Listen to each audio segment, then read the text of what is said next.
Hello friends, welcome back to my YouTube channel Shiva climax 247। So guys, आज हम बात करेंगे आंगनबाड़ी एजुकेटर की वैकेंसी के ऑनलाइन आवेदन के बारे में। यानी कि ईसीसी एजुकेटर का जो वैकेंसी आई थी उसके ऑनलाइन फॉर्म से रिलेटेड इस वीडियो में हम बात करेंगे कि इसका जो फॉर्म है वो आपको बता दें कि उसका जो ऑनलाइन फॉर्म है स्टार्ट हो गया है। आपको कैसे ऑनलाइन करना है, क्या क्या प्रोसेस फॉलो करना है, ये सारी चीज़ इस वीडियो में हम डिस्कस करने वाले हैं। ये जो वैकेंसी है काफ़ी कुछ महीने पहले, शायद 2-3 महीने पहले एक वैकेंसी आई थी। ठीक है, हर डिस्ट्रिक्ट में उत्तर प्रदेश के सभी ज़िलों में वैकेंसी थी, जिसका वीडियो हमने बनाया था, जो कि आप देख सकते हैं। जो इसका वीडियो का लिंक है वो डिस्क्रिप्शन में हम दे देंगे, वहाँ से आप देख सकते हैं इसका सारा क्राइटेरिया क्या क्या है, इसका पद कितना है, सैलरी, कार्य, शैक्षिक योग्यता। और हालांकि एक बार हम फिर से बता दे रहे हैं कि ये जो वैकेंसीज है इसमें कोई पेपर वगैरह कुछ नहीं होगा, ये डायरेक्ट परसेंटेज के ऊपर सिलेक्शन होने वाला है। ठीक है, तो चलिए वीडियो को स्टार्ट करते हैं। हम देखते हैं कि जो ऑनलाइन फॉर्म है आंगनबाड़ी एजुकेटर यानी कि ईसीसी एजुकेटर का जो ऑनलाइन फॉर्म है कैसे भरेंगे। ठीक है, चलिए स्टार्ट करते हैं। सबसे पहले अगर हम यहाँ पर न्यू टैब ओपन करते हैं, सबसे पहले अपना क्रोम ब्राउज़र ओपन कर लेना है। यहाँ पर आपको सर्च करना है ईसीसी एजुकेटर। ठीक है, उसके बाद में सिंपली आपको इसे सर्च कर लेना है। सर्च जैसे ही आप करेंगे आपके सामने कई सारे लिंक्स आपको ओपन होकर कुछ इस प्रकार से आ जाएंगे। यहाँ पर आप किसी भी अगर लिंक पर ओपन करते हैं तो इसमें आपको सिर्फ घुमाया जाएगा और इसमें कोई भी जानकारी आपको देने को सीखने को नहीं मिलेंगी। ठीक है, तो यहाँ पर इन सब में से किसी भी लिंक पर आपको क्लिक कहीं नहीं करना है, क्योंकि अगर आप इस पर क्लिक करते हैं तो आप घूमते घूमते रह जाएंगे। ठीक है, तो सिंपली आपको यहाँ पर नया टैब ओपन कर लेना है और यहाँ पर लिखना है सिंपली सेवा योजना। ठीक है, सेवा योजना आपको ओपन करना है, क्योंकि ये जो वैकेंसी है इसका जो ये आउटसोर्सिंग है और ये जो वैकेंसी है इसका ऑनलाइन आवेदन सेवा योजना पोर्टल पर ही होने वाला है। ठीक है, तो यहाँ पर आप जैसे सेवा योजना सर्च करेंगे, यहाँ पर आपको इसको नॉट नाउ पर क्लिक कर देना है। उसके बाद यहाँ पर सबसे पहले वाली साइट जो कि रोजगार संगम आपको लिखा यहाँ पर दिख जाएगा। इसका जो साइट है sevayojan.up.nic.in। ठीक है, तो सिंपली आपको इसी पर क्लिक कर देना है, रोजगार संगम पर। ठीक है, तो यहाँ पर जैसे आप क्लिक करेंगे सेवा योजना का जो रोजगार संगम का जो पोर्टल है ओपन होके आ जाएगा। सबसे पहले हमें यहाँ पर क्या करना है, ये जो इंटरफेस है आपका आपके जो इस पोर्टल का, ठीक, कुछ इस प्रकार से यहाँ पर देखने को मिल जाएगा। एक अलग जानकारी आपको यहाँ पर देना चाहूँगा, क्योंकि ये जो फैमिली आईडी का एक पॉपअप विंडो यहाँ पर शो किया गया है। ठीक है, फैमिली आईडी आपके हर एक कई सारे जो यूपी गवर्नमेंट स्कीम्स है उसमें काम आएगा। ठीक है, तो अगर आपका जो फैमिली आईडी नहीं बना है तो आप जल्दी से बनवा लीजिए। ठीक है, तो सिंपली आपको यहाँ पर क्लिक करके इसको कट कर देना है। उसके बाद यहाँ पर आपको जो वैकेंसी है, अगर यहाँ पर क्लिक करेंगे जैसे आउटसोर्सिंग प्राइवेट जॉब, ठीक है, अगर आप इस पर क्लिक करेंगे तो यहाँ पर कई सारे जो वैकेंसीज जो ओपन हुई हैं, जो कि इस समय ऑनलाइन आवेदन स्टार्ट है, यहाँ पर आ जाएंगी। ठीक है, यहाँ पर आप नीचे देख सकते हैं किसी का 23,000 रुपये सैलरी है। ठीक है, और किसी का इसी तरह से आपको कई सारे वैकेंसीज यहाँ पर देखने को मिल जाएंगे। ठीक है, तो सिंपली आपको ऊपर जाना है और यहाँ पर देख सकते हैं आपका वेतन सीमा, सेक्टर और जिला शैक्षिक, आप अपने यहाँ पर ज़िले में देख सकते हैं कितनी वैकेंसीज किस चीज़ की आई हुई हैं। ठीक है, तो आपको सबसे पहले आप डायरेक्ट ऑनलाइन आवेदन होगा नहीं, आपको सबसे पहले क्या करना है, सबसे पहले आपको यहाँ पर चले जाना है। ठीक है, उसके बाद यहाँ पर न्यू अकाउंट पर आपको क्लिक करना है। उसके बाद जॉब सीकर पर क्लिक कर देना है। ठीक है, जॉब सीकर पर क्लिक करने के बाद सबसे पहले आपको यहाँ पर अपना जो अकाउंट है वो रजिस्ट्रेशन करके बना लेना है। ठीक, क्योंकि जो इसका जो ऑनलाइन आवेदन है सबसे पहले आपको रजिस्ट्रेशन करके आपका जो अकाउंट हो बनाना है, उसके बाद ही इसका आप ऑनलाइन आवेदन कर पाएंगे। ठीक है, तो सिंपली आपको सबसे पहले यहाँ पर अपना नाम लिख देना है जो भी है। ठीक है, तो यहाँ पर हम अपना नाम लिख देते हैं। उसके बाद में यहाँ पर मोबाइल नंबर यहाँ पर लिख देना है। ठीक है, तो मैं यहाँ पर कोई सा भी मोबाइल नंबर लिख देता हूँ।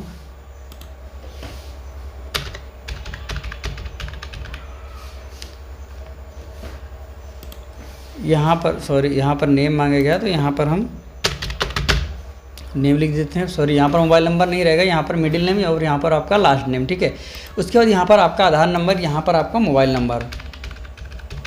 ठीक है, उसके बाद यहाँ पर आपका अपना जीमेल आईडी डाल देना है। और याद रखिए अपना जीमेल आईडी और मोबाइल नंबर बिल्कुल नहीं चेंज करना है, वरना फिर आपको आगे प्रॉब्लम का सामना करना पड़ सकता है। ठीक है, उसके बाद यहाँ पर आपको अपना DOB डाल देना है। उसके बाद आपको यहाँ पर जेंडर सेलेक्ट कर लेना है। अगर आप मेल हैं तो मेल, और फीमेल हैं तो फीमेल, और आप ट्रांसजेंडर अगर कोई है तो फिर वो ट्रांसजेंडर पर टिक कर सकते हैं। ठीक है, उसके बाद यहाँ पर आप अपना यूज़र आईडी, सबसे देखिए सबसे पहली जो प्रॉब्लम है वो यही है कि यूज़र आईडी में हमें क्या डालना है। ठीक है, तो यहाँ पर यूज़र आईडी में आपको कुछ इस प्रकार से बनाना है, जैसे कि हमारा नाम मान लिया कि यहाँ पर शिवा हमने यहाँ पर डाला हुआ है। ठीक है, तो अब यहाँ पर आपको कुछ इस प्रकार से कैपिटल लेटर में लिख देना है। ठीक है, इसको हम ओके कर देते हैं और यहाँ पर हम लिखेंगे कैपिटल लेटर में हम लिख देते हैं। उसके बाद में आपको कोई नंबर्स में डाल देना है। ठीक है, जैसे हम नंबर्स में क्या डालेंगे, जैसे कि 1 2 3 4, ये आपको बिल्कुल नहीं डालना है क्योंकि इतना ईजी मुझे नहीं लगता ये लेगा। ठीक है, आपको कोई भी, जैसे हम 2024 यहाँ पर डाल देते हैं, कुछ इस प्रकार से आपको अपना ये यूज़र आईडी यहाँ पर लिख देना है और इसी के थ्रू ये यूज़र आईडी और यहाँ पर आपको पासवर्ड एक बनाना है। पासवर्ड आप अपने हिसाब से बना सकते हैं। जैसे अब हम कैसे बनाएंगे, जैसे हमारा नाम, जैसे हमने यहाँ पर शिवा लिखा है। ठीक है, तो हमें कुछ इसी तरह से बनाना है ताकि हमें आगे याद रहे। तो यहाँ पर हम कैपिटल में S करेंगे। ठीक है, कैपिटल में S करेंगे कुछ इस प्रकार से। यहाँ पर हम आपको लिख के दिखा देते हैं, जैसे कैपिटल में SHIVA, फिर @ में, फिर 1 2 3। ठीक, 1 2 3 अगर नहीं रखना है इतना जी, तो आप यहाँ पर कुछ भी 4 5 6 इस तरह से, या फिर 992458 कुछ इस तरह से, मतलब आप इस तरह से आपको पासवर्ड बना लेना है। ठीक है, तो यही पासवर्ड हम यहाँ पर टाइप कर देते हैं। ठीक है, तो यहाँ पर हम पासवर्ड अपना टाइप करेंगे और यहाँ पर ध्यान रखिए ये जो @ का जो सिंबल है, इसके स्थान पर आप कोई भी सिंबल आप रख सकते हैं। ठीक है, चाहे आप हैश का सिंबल रख सकते हैं। ठीक है, या फिर आप कोई भी अपने हिसाब से आप सिंबल ले सकते हैं। तो हम यहाँ पर इसको @ ले रहे हैं। ठीक है, उसके बाद में यहाँ पर आपको फिर से क्या करना है, एक बार फिर से वही पासवर्ड डाल देना है जो कि अभी हमने वहाँ पर बनाया हुआ था। ठीक है, इसको हमें ओके कर देना है और यहाँ पर हमें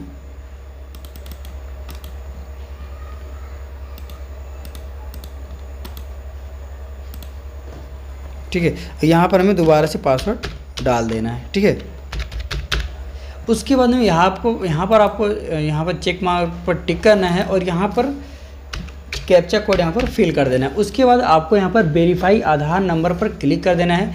जैसे ही आप यहाँ पर वेरीफाई आधार नंबर पर आप क्लिक करेंगे, आपके नंबर पर एक जो भी आपके आधार कार्ड में मोबाइल नंबर लगा होगा उस पर OTP जाएगा और वहाँ पर उस OTP आपको फिल करके अपना रजिस्ट्रेशन कर लेना है। ठीक है, इतना कुछ करने के बाद अब आपको क्या करना है, ये जो है, ठीक है, इसको आपको याद रखना है। ठीक है, ये अब ये काम कहाँ आएगा। ठीक है, दोबारा से हम यहाँ पर अपना जो पोर्टल है यहाँ पर ऑन करते हैं, जैसे सेवा योजना।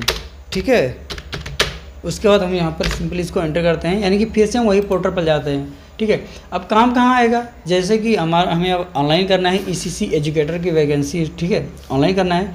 अब यहाँ पर आपको फिर से लॉगिन पर यहाँ पर चले जाना है। ठीक है, यहाँ पर अभी आपने यहाँ पर न्यू अकाउंट पर रजिस्ट्रेशन किया था, अब आपको यहाँ पर लॉगिन पर क्लिक कर देना है।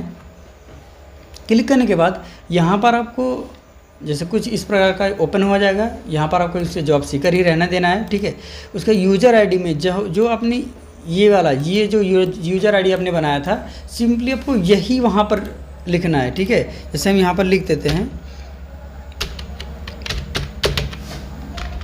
ठीक है, ये हमारा यूज़र आईडी। ठीक है, और पासवर्ड जो कि हमने बनाया था कैपिटल S। ठीक है, कुछ इस प्रकार से जो हमने बताया था।